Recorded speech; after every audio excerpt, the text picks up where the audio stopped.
My name is Jill Valentine. I serve the BSAA as a counter-bioterror operative. We've lost contact with Chris, and I've gone into the heart of the storm to find him.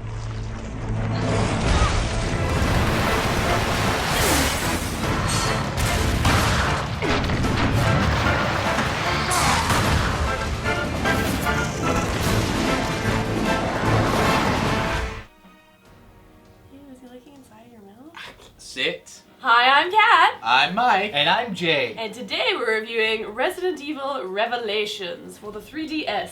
Or according to Capcom, Resident Evil... Revelations. They misspelled the spine of the case, so it's a 4 out of 10. Wah, wah. You know, how does that happen? Anyways, let's get into it deep and hard.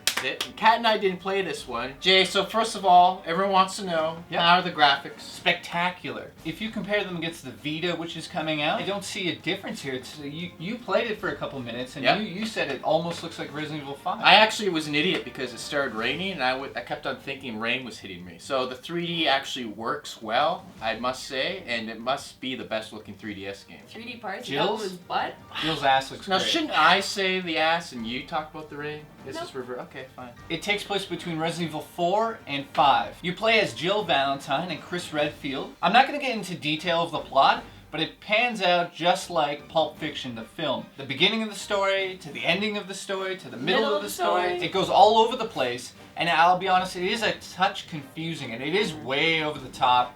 Classic Resident Evil storytelling. What I really like about this game is the first level takes you back to the original Resident Evil. It's not just action-packed run and gun. It's actually like go down the hallway slowly, find the key to the door. Classic Resident Evil gameplay. I love it. It's absolutely amazing. The 3D element actually puts the atmosphere into a new level. A 3-dimension Yeah. level. Yeah. 3D level. Yeah. The zombies in this game are actually these sort of liquid creatures. They come out of the goo. The first mission, the first chapter is actually on a boat. They're everywhere on this boat. This is the type of game that if you're a Resident Evil fan, you definitely want to go and check it out and buy it. It's a must-own for the system. You can play it again and again? Yeah, well, what's amazing about it is you do have a ton of unlocks. Nintendo didn't get in there and say, oh, it's the 3DS is for kids, so don't put like gory stuff in there. There definitely is a lot of gore in this game. Like, there's some moments that I found shocking in the first actual mission, especially from Nintendo. It was like when Resident Evil 4 came out for the GameCube. Exactly. It was kind of shocking to see that on a Nintendo system. Now, what about the controls? I read online that there's an optional thumbstick you can buy. It's only exclusive to GameStop. It's the second analog stick package, and it's like $20. You put it onto the 3DS on the bottom. It takes one battery, and you'll have dual analog sticks. Classic Resident Evil, you cannot walk and shoot at the same time. Huge debate. Capcom wants to make it so you can In Mercenaries, they changed that, though. Yeah. You were able to do that. I don't think you could reload, though. There's always a limitation. They always did that on purpose because the whole point of a survival horror game is to survive. When you can walk and shoot, it becomes an action game because you can just run out of the room. In this, you can purchase the second analog stick, which allows you to walk and shoot at the same time. Do you recommend that, though?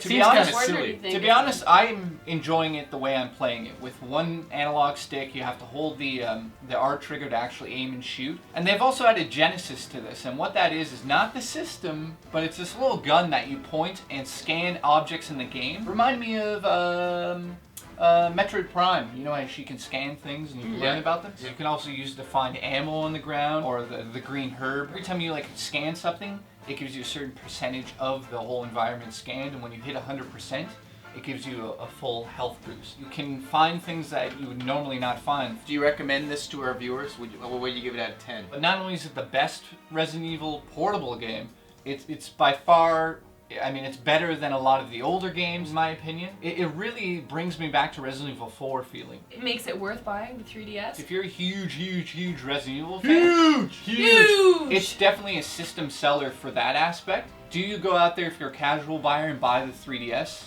just for this game? It's it is a little iffy. What if you're Catholic?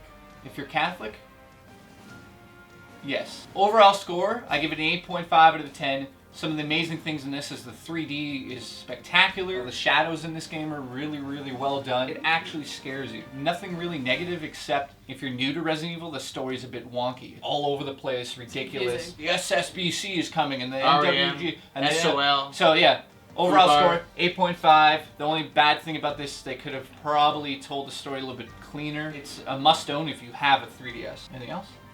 No. I was waiting for him to hump my arm. We're done. They like form from puddles. Yeah, they form out of, well, they come out of this, The goo. yeah, they come out of The goo. yeah, they come out of the, And how is the game length? we're gonna go in that. Spectacular.